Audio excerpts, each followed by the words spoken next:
लोकसभा चुनाव 2024 पर बात करने के लिए हमारे साथ एक भाजपा के दिग्गज नेता जुड़ रहे हैं। जाने माने ब्रांड जो है वो जिले में आज के डेट में अगर कहा जाए भागीरथ मंडल, जो कि मुखिया संघ के जिलाध्यक्ष भी हैं।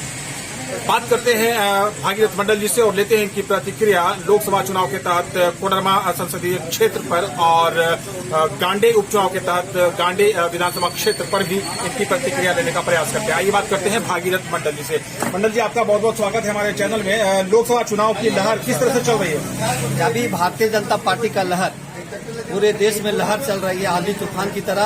और आज कोडरमा की बात जब करते हैं तो हमारे श्रीमती अन्नपूर्णा देवी जी को भारतीय जनता पार्टी के प्रत्याशी बनाया गया है, क्योंकि अब केंद्र में पूर्व मंत्री भी रही है और दो तीन बार अपने से 4 बार विधायक रही है कोडरमा से।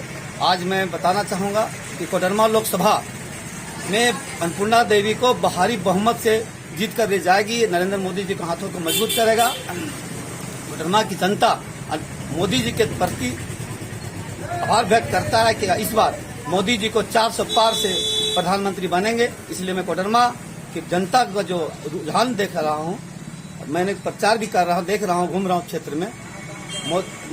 ये जो अन्नपूर्णा देवी जी हैं, हमको लगता है कि अगले बार 5 लाख वोट से जीती थी, इस बार लगता है 5 से 6 लाख से 7 लाख से वोट से जीतने का काम करेगी। लेकिन इस बार की बात अगर की जाए तो विनोद सिंह के रूप में जिस तरह से उनको जबरदस्त मुकाबला देखने को मिल रहा है। विनोद सिंह कोई मामूली आदमी नहीं है, बहुत मंझे हुए नेता वो भी हैं और बहुत बड़ी पकड़ है उनकी पूरे फील्ड में। तो क्या ये जो टक्कर है वो सिर्फ बोलने का नहीं, बहुत जबरदस्त टक्कर होता हुआ आपको नहीं लग रहा है? नहीं, मैं बताना चाहूंगा आपको, अन्नपूर्णा देवी की जगह माननीय विनोद सिंह जी हैं, विधायक हैं, लेकिन उनका कहीं कोई लहर नहीं है। अन्नपूर्णा देवी के सामने वो 0 का जगह। लेकिन जनता तो कहती है कि अन्नपूर्णा देवी ने कुछ विशेष काम संसद बतौर सांसद कुछ किया है। नहीं, अन्नपूर्णा देवी ने काम किया है।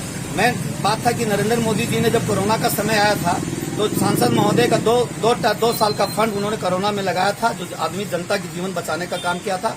बाकी 3 साल का जो फंड उनका आया, मान लीजिए वो फंड अपने पूरे कोडरमा लोकसभा क्षेत्र में बांटने का काम किया और काम करने का काम किया। इसलिए ऐसा कोई बात नहीं, अन्नपूर्णा देवी एक अनुभवी नेत्री है, निश्चित तौर पर वह सफलता प्राप्त करेगी। इसमें कोई दो राय नहीं है कि अन्नपूर्णा देवी एक बहुत ही अनुभवी नेत्री हैं। लेकिन जिस तरह से उनके सामने इस बार जो चुनौती के रूप में आ रहे हैं विनोद सिंह, तो क्या आसान होगा इस बार अन्नपूर्णा देवी के लिए विनोद सिंह को हरा पाना? मैं कह रहा हूं कि अन्नपूर्णा देवी के सामने में विनोद सिंह कहीं नहीं है। मतदान के सामने, मतदाता के सामने विनोद सिंह कहीं नहीं है। इसलिए इस बार विनोद सिंह अन्नपूर्णा देवी की कोई टक्कर में है ही नहीं। इसलिए विनोद सिंह जी आए हैं, निश्चित तौर पर उम्मीदवार हैं इंडिया गठबंधन के तहत मालेक से, लेकिन वहाँ अन्नपूर्णा देवी के पीछे वही कोई टक्कर नहीं है।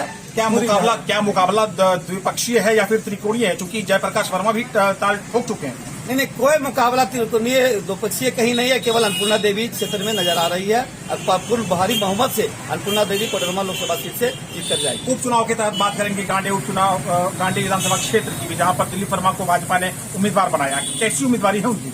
देखिए, दिलीप वर्मा एक जमीनी कार्यकर्ता थे और भारतीय जनता पार्टी ने उनको टिकट दे करके पूरे गांडे विधानसभा चुनाव में कार्यकर्ताओं के जो मन भरने का काम किया है, उत्साह भरने का काम किया है। निश्चित तौर पर दिलीप वर्मा जी उपचुनाव में विजय रहेंगे। हमको लगता है 20,000 वोटों से आगे जीत दर्ज करेंगे। वहाँ पर भी अगर देखा जाए तो कल्पना सोरेन के रूप में पूर्व मुख्यमंत्री हेमंत सोरेन की पत्नी मैदान में है। जबरदस्त मुकाबला बनता हुआ दिख रहा है। क्षेत्र की जनता जो है वो कह रही है कि इस बार बहुत दिलचस्प मुकाबला होने जा रहा है। क्या दिलीप वर्मा चुनौती पेश कर सकेंगे कल्पना सोरेन के सामने? दिलीप वर्मा, ये मैं कहना चाहूंगा कि दिलीप वर्मा के सामने कल्पना सोरेन चुनौती नहीं स्वीकार कर पाएगी। दिलीप वर्मा का कार्यकर्ता का जो भारतीय जनता पार्टी का जो रुझान है गांडे विधानसभा चुनाव में, निश्चित तौर पर दिलीप वर्मा जी भारतीय जनता पार्टी के उम्मीदवार है और बहुत बहुत से जीतकर विधानसभा पहुंचने का काम करेंगे। गिरिडीह लोकसभा क्षेत्र की अगर बात की जाए तो चंद्र प्रकाश चौधरी को एक बार फिर से उम्मीदवार बनाया गया है। लेकिन यहाँ पर भी एक बार सामने जो है वो मथुरा महतो आ रहे हैं। तो मथुरा महतो जो है वो बहुत ही मंझे हुए राजनीतिज्ञ हैं, बहुत ही जबरदस्त, उनका भी एक अपना पहचान और पैठ है, पकड़ है। क्या आजसू के जो चंद्र प्रकाश चौधरी हैं फिर से एक बार सांसद बन पाएंगे? देखिए, चंद्र प्रकाश चौधरी जी मथुरा महतो जी से कम मजाए हुए नहीं है, ये भी मजाए हुए नेता है। प्रदेश में झारखंड सरकार में 2 बार मंत्री रह चुके हैं और अगले बार पूर्ण बहुमत से गिरिडीह लोकसभा से चुनाव जीत कर गए हैं। और मैं आपको बताना चाहूंगा, वहाँ भी गिरिडीह लोकसभा में भी चंद्र प्रकाश चौधरी जी 4 लाख से वोट से मथुरा महतो को पिछाड़ करेंगे और जीत करके नरेंद्र मोदी जी के हाथों को मजबूत करेंगे।